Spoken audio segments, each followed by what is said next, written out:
Assalamualaikum warahmatullahi wabarakatuh. USM News kembali hadir menjumpai Anda. Beragam informasi menarik akan kami sajikan untuk Anda selama 30 menit ke depan. Bersama saya Yohana dan berikut USM News selengkapnya.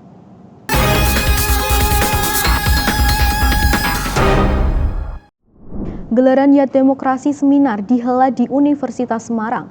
Kehadiran Ketua KPU Jateng dan Bawaslu Jateng dalam acara itu mengajak para mahasiswa untuk mengenal demokrasi dan kepolitikan di Indonesia. Organisasi Mahasiswa Universitas Semarang menyelenggarakan Youth Democracy Seminar dengan narasumber dari KPU dan Bawaslu Jawa Tengah. Berlangsung di lantai 6 Gedung VUSM, acara tersebut dihadiri oleh Rektor USM Dr. Supari STMT yang didampingi Wakil Rektor 3 Dr. Muhammad Junedi SIMH. Selain itu, Ketua KPU Jawa Tengah Hendy Triujiono SSOS serta Dr. Andes Sosiawan dari Bawaslu Jawa Tengah juga ikut hadir dalam seminar yang bertemakan mengawal demokrasi dan kepolitikan di Indonesia tersebut. Memiliki visi keindonesiaan, Rektor USM berharap dengan terselenggaranya kegiatan ini USM dapat menjadi yang terdepan dalam menjaga keamanan, khususnya terkait dengan penyelenggaraan pemilu pilkada serentak yang akan datang. Saya selalu sampaikan bahwa sebuah pendidikan tinggi, sebuah perguruan tinggi bisa berlangsung kalau ada dua unsur, dosen dan mahasiswa, dan proses pendidikannya itu berjalan dengan baik kalau semuanya dalam kondisi sehat dan semuanya dalam kondisi aman.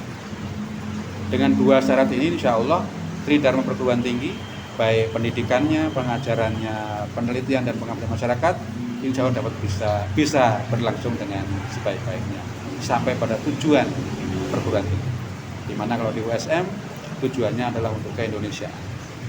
Terima kasih. Saya kira itu pendapat dari saya.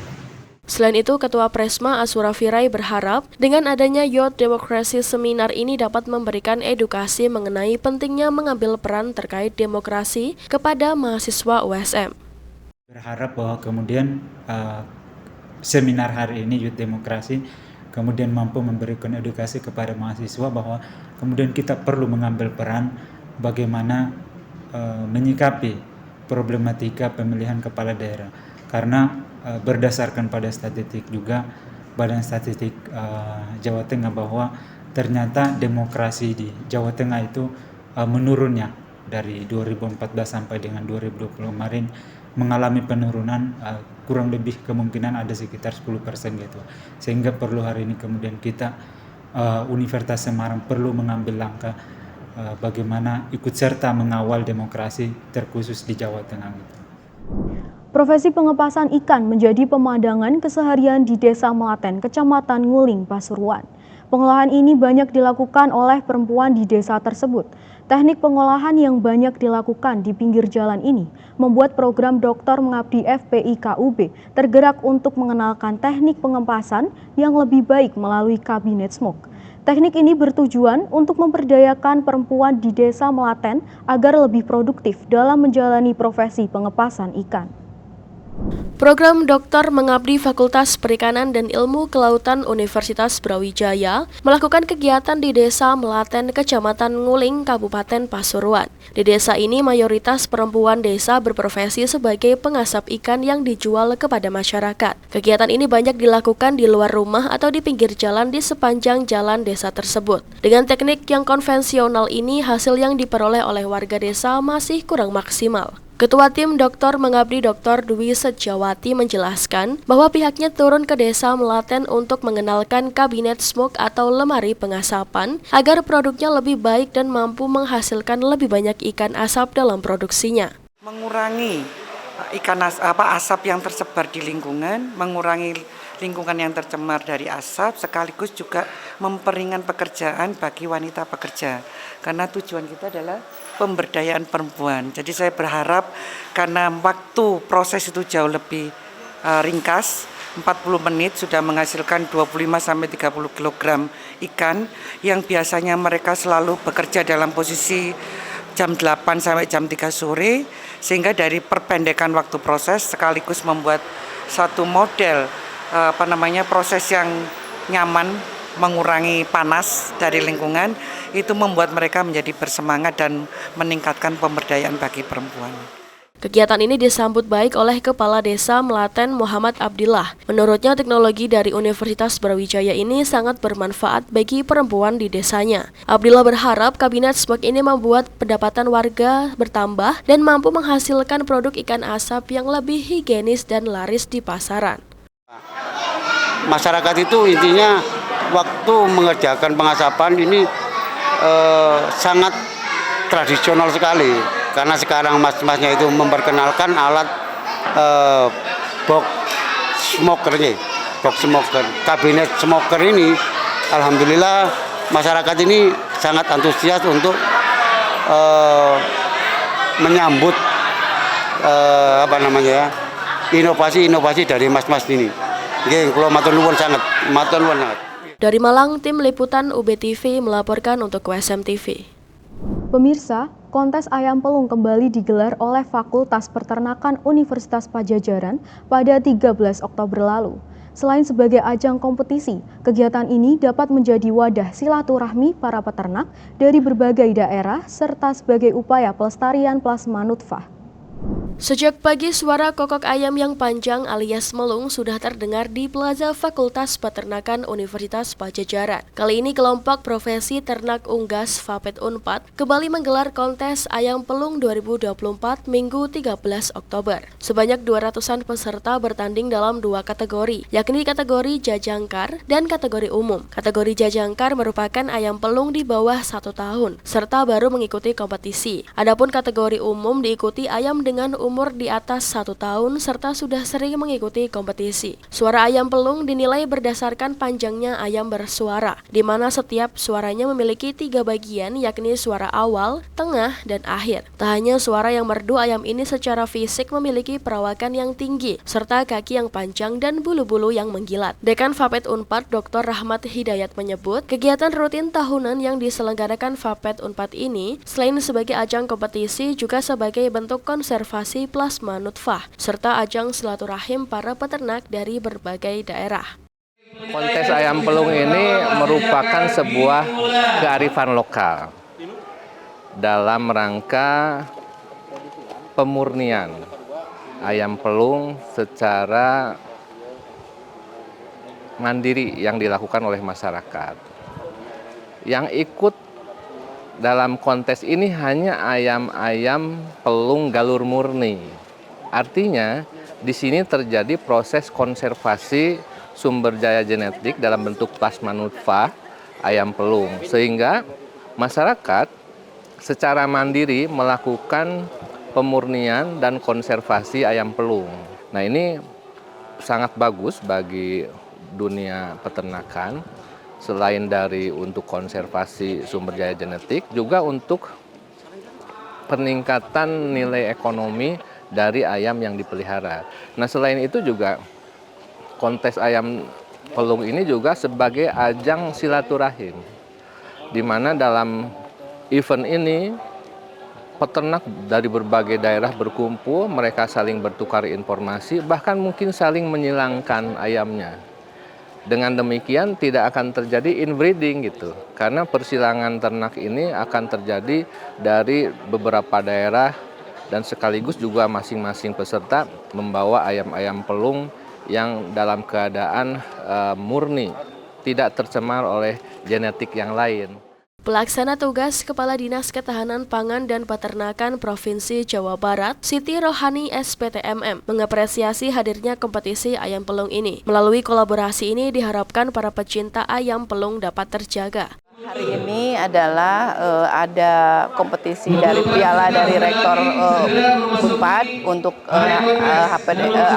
ayam pelung ini, dan dari kami dari DKPP sangat support dan apresiasi dengan kegiatan ini, terutama kepada anak-anak KPPTU. Gitu. Jadi harapan dari kami di DKPP tetap yang namanya sumber daya genetik dari ayam tersebut tetap dilestarikan, dari sisi budaya juga, dari sisi pemeliharaannya begitu. Nah, ini juga kita kolaborasikan dengan DKPP. Support dari DKPP, apa yang bisa kita support adalah bagaimana pemberdayaan si para peminat atau pecinta ayam pelung ini tetap terjaga. Para peserta kompetisi ayam pelung ini berasal dari berbagai daerah, khususnya di Jawa Barat. Mereka mengapresiasi hadirnya kontes ini dan berharap mendapat manfaat secara ekonomi melalui kontes. Alhamdulillah, saya sangat antusias dengan adanya kontes ayam pelung di Unpad. Mudah-mudahan bisa mendongkrak perekonomian melalui jalur ayam pelung. Dengan adanya kontes ini, saya sangat berterima kasih kepada pihak panitia, mudah-mudahan ke depannya lebih meningkat. Alhamdulillah, barusan sudah naik ayamnya 1 ya. Gimana semuanya bagus ya, dari kepanitiaan, tempat, ke depannya semakin kompak lah, semakin kompak. Harus dapat juara ya. Cianjur harus juara. Udah sering di Bogor, Bandung, Cimahi, Sukabumi. Inilah ayam pelung. Selain menjadi upaya pelestarian budaya, ayam pelung juga memiliki nilai ekonomi yang tinggi selain sebagai sumber protein hewani. Dari Jatinangor, Sumedang, Divya Unpad TV melaporkan untuk USM TV. Pemirsa, kedudukan jaksa sebagai pengacara negara dikupas tuntas dalam Fokus Group Discussion (FGD) Fakultas Hukum Universitas Hasanuddin bersama Kejaksaan Tinggi Sulawesi Selatan. Jaksa sebagai pengacara negara diminta untuk membela kepentingan rakyat. Berikut liputannya untuk Anda.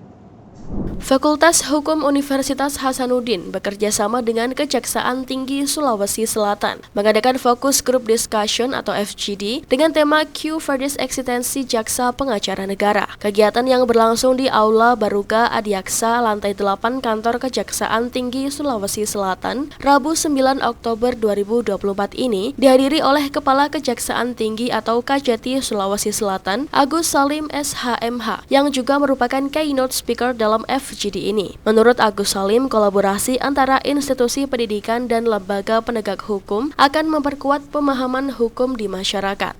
Baru saja saya melakukan keynote speaker dalam kegiatan acara forum FGD yang kita ngambil tema Kufadis Eksistensi Jaksa Pengacara Negara. Kegiatan ini semata-mata salah satu bentuk sosialisasi tusi kejaksaan di bidang datun. Kami akan menggandeng dunia-dunia kampus agar supaya sinergi antara praktisi dengan para pakar kampus itu kita update terus.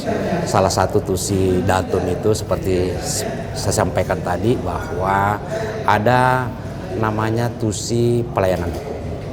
Ada juga namanya bantuan hukum. Ada tindakan hukum lain. Saya memaknai bahwa tusi kejaksaan khususnya sebagai jaksa pengacara negara tersirat di dalamnya adanya unsur-unsur pencegahan di dalamnya. Sehingga dari dunia kampus nanti akan mensosialisasikan. Kalau kejaksaan mensosialisasikan terkait jaksa pengacara negara, publik akan menanggapi itu tidak berimbang. Biarlah dunia kampus akan mensosialisasikan seberapa jauh tusi dari kejaksaan di bidang datun. Kira-kira begitu. Selain Kajati Sulsel, sejumlah pembicara turut mengungkapkan buah pikirannya, seperti Dekan Fakultas Hukum Unhas, Profesor Dr. Hamzah Halim SHMH MAP, Guru Besar Ilmu Hukum Pidana Unhas, Profesor Dr. M. Syukri Akub SHMH, dan Guru Besar Fakultas Hukum UMI, Profesor Dr. Haji Syahrudin Nawi SHMH. Dekan Fakultas Hukum Unhas, Profesor Dr. Hamzah Halim SHMH MAP, mempertegas pernyataan bahwa jaksa sebagai pengacara negara, bukan sebagai pengacara pemerintah. Menurutnya, jaksa diberi kewenangan sebagai pengacara negara karena kepentingan negara dan kepentingan negara yang dimaksud adalah kepentingan rakyat. Ya, di undang-undang nomenklaturnya adalah sebagai pengacara negara, bukan pengacara pemerintah. Karena dalam konteks ilmu negara, ketatanegaraan dan administrasi negara sangat berbeda makna antara pemerintah dengan negara. Ya kan, pemerintah itu lebih kepada hanya aspek eksekutif dari negara. Sementara dalam negara kalau trias politika ada yudikatif dan legislatif. Nah, pemaknaannya kenapa negara? Karena basisnya pada kepentingan. Siapa itu negara? Pemiliknya adalah rakyat. Iya kan, kedaulatan ada di tangan rakyat. Undang-undang dasar bilang begitu. Iya kan? Berarti ketika ada kepentingan yang merugikan negara, maka itu kepentingan rakyat. Makanya jaksa sebagai pengacara negara, maka jaksa harus memastikan bahwa negara tidak boleh dirugikan atau tidak boleh rugi gitu. Karena pada hakikatnya yang rugi adalah rakyat. FGD moderatori Ketua Pusat Kajian Kejaksaan Fakultas Hukum Unhas, Fajlur Rahman Jurdi ini menghadirkan 18 penanggap yang terdiri dari praktisi hukum dan akademisi dan para dekan serta kepala departemen dari Universitas Sulawesi Selatan. Para penanggap kemudian akan mengumpulkan makalah mengenai tema kegiatan FGD ini, yaitu Quo Vadis Eksistensi Jaksa Pengacara Negara untuk kemudian disusun menjadi buku. Dari Makassar, Sulawesi Selatan, Tim Liputan Unhas TV untuk SMTV. Bawaslu Blora menindaklanjuti laporan dugaan pelanggaran netralitas ASN, Camat Karaden, dan Kepala Desa atau Kades Medan-Rejo. Hasilnya Bawaslu telah meneruskan laporan dugaan pelanggaran tersebut Komisi Aparatur Sipil Negara KASN untuk Camat dan Pemkab setempat untuk Kades. Beredar foto bersama yang diduga kuat Camat Keradenan, Kades Medan-Rejo, dan salah seorang anggota DPRD Blora tengah berpose mengkampanyekan salah satu paslon. Koordinator Divisi Kordif Penanganan Pelanggaran dan Datin, Irfan Syaiful Masikur, mengatakan pihaknya telah menerima laporan dugaan pelanggaran tersebut pada 2 Oktober lalu. Pihaknya telah mengkaji melalui rapat pleno. Kemarin sudah ada laporan masuk, Bawaslu langsung ditindaklanjuti dan lakukan kajian. Dalam pleno itu hasilnya ada dugaan pelanggaran netralitas. Menurutnya dugaan pelanggaran netralitas tersebut akan ditindaklanjuti dengan skema sesuai per Bawaslu 8 tahun 2020. Dugaan tersebut diteruskan ke Kassin untuk camat yang diduga melanggar. Untuk Kades diteruskan ke Pemkab setempat di dinas yang membidangi. Terkait alasan yang diberikan camat dan Kades tentang keterangan waktu pada foto itu, pihaknya menerangkan hal masih dugaan pelanggaran. Terkait adanya dugaan pelanggaran terhadap oknum ASN dan Kades di Kabupaten Blora, kemarin tanggal 2 Oktober 2024 sudah ada lapor ke Bawaslu. Kemudian kami setelah mendapatkan laporan itu menindaklanjuti dengan membuat kajian awal terhadap laporan tersebut. Berdasarkan hasil kajian awal tersebut, Bawaslu Kabupaten Blora kemudian melakukan rapat pleno dan menetapkan laporan tersebut merupakan dugaan pelanggaran terhadap hukum lainnya. Nah, karena dugaan pelanggaran tersebut merupakan dugaan pelanggaran terhadap hukum lainnya, kemudian kami menindaklanjuti sesuai dengan mekanisme di Perbawaslu 8 tahun 2020 untuk dugaan pelanggaran ASN-nya kami teruskan ke KASN selaku pihak berwenang, dan untuk kepala desanya kita teruskan kepada pemerintah daerah Kabupaten Blora, yaitu ke Bupati Blora. Irfan mengaku untuk sanksi hal tersebut akan dipertimbangkan oleh pihak yang berwenang. Adanya informasi yang beredar Bawaslu Blora sudah tindaklanjuti ke pihak yang berwenang. Untuk hasilnya Bawaslu menunggu kebijakan dari pihak yang menindaklanjuti. Produk usaha kecil dan menengah UMKM dan bisnis home decor di Kabupaten Blora mulai alami lesu pemasukan. Bahkan kios yang menjual souvenir dari bahan kayu itu lama tak didatangi pembeli.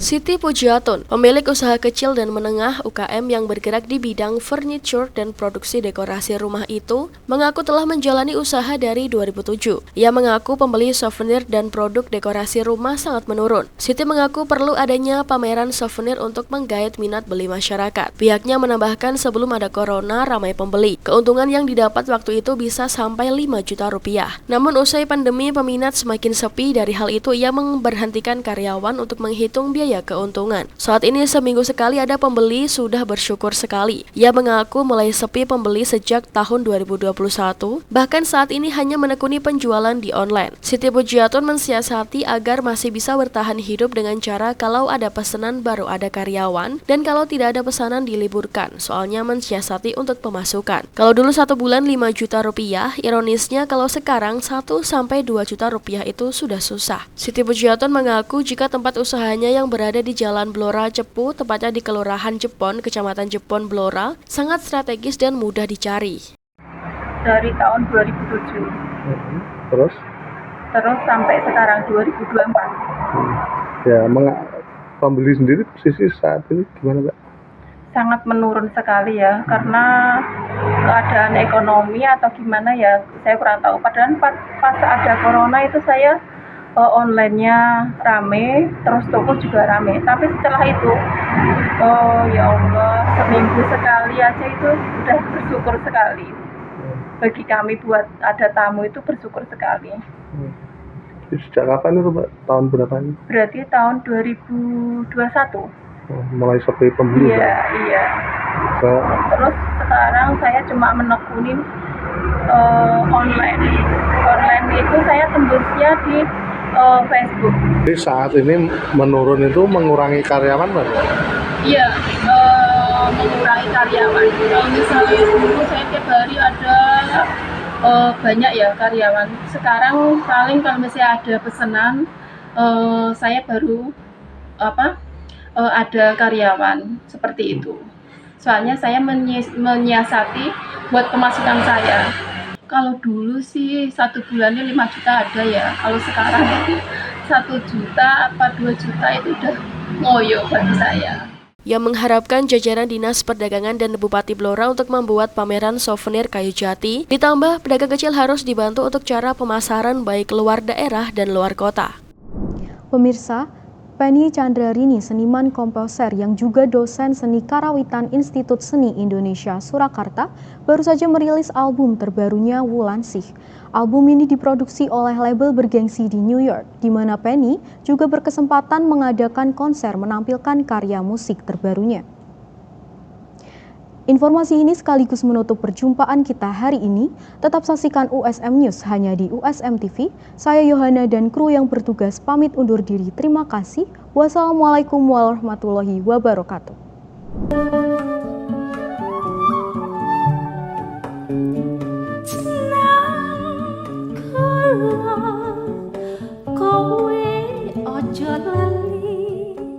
Roulette Intermedium, panggung pertunjukan legendaris di New York yang pertama kali dibuka tahun 1978, mementaskan seni budaya Indonesia. Ini adalah pertunjukan dari album baru berjudul Wulansih, karya seniman dan komposer Indonesia Penny Chandra, yang juga adalah dosen dan dokter bidang seni karawitan di Institut Seni Indonesia Surakarta. Yang membuat album ini unik, semuanya terinspirasi dari kebudayaan dan kedalaman spiritualitas Indonesia, terutama Jawa. Album ini dirilis di record label bergengsi New York, New Amsterdam Records, dan dijual dalam bentuk perangkat CD dan kaset dengan harga $10 atau sekitar Rp150.000. Dan lagu-lagunya penuh dengan musik dan instrumen tradisional Indonesia seperti gamelan. Musik adalah bahasa universal. Dan ini yang membuktikan bahwa gamelan itu lentur, gamelan itu sangat fleksibel, gamelan bisa menembus semua jiwa-jiwa. Meskipun tidak tahu bahasanya, tapi musik menjadi bahasa kita semua untuk saling terhubung dan saling mencintai. She's one of the most dynamic artists I've ever seen, I've ever performed with. She's a wonderful composer. Bisa bahasa Indonesia juga. How did you know Indonesia? Bisa. I've studied in Indonesia primarily gamelan, Balinese and Javanese gamelan since 1996. Konser ini dipenuhi oleh sekitar 150 penonton asal lokal New York dan hanya ada sekitar 10 penonton diaspora Indonesia. Menurut multi-instrumentalis Shazad Ismail yang ikut tampil di pertunjukan ini, Penny mempunyai bakat dan berpeluang membuat musik tradisional Indonesia menjadi terkenal. She's the deepest singer, deepest composer. It's very profound to play with her. Penny has that strong possibility to speak to people that are outside of the history and the culture that she's coming from. Terus dari Penny, apakah ada tips untuk para musisi Indonesia yang ingin tembus di pasar internasional? Keyakinan bahwa budaya ini adalah kekuatan kita dimanapun kita berada. Jadi teman-teman di Indonesia, jangan malu. Budaya kita adalah DNA kita, harus kita jaga dan kita rawat. Dan ini adalah kekuatan untuk kita bertanding di sini. Naratama dan Gendira Pratama, VOA New York. Alhamdulillah, thank you.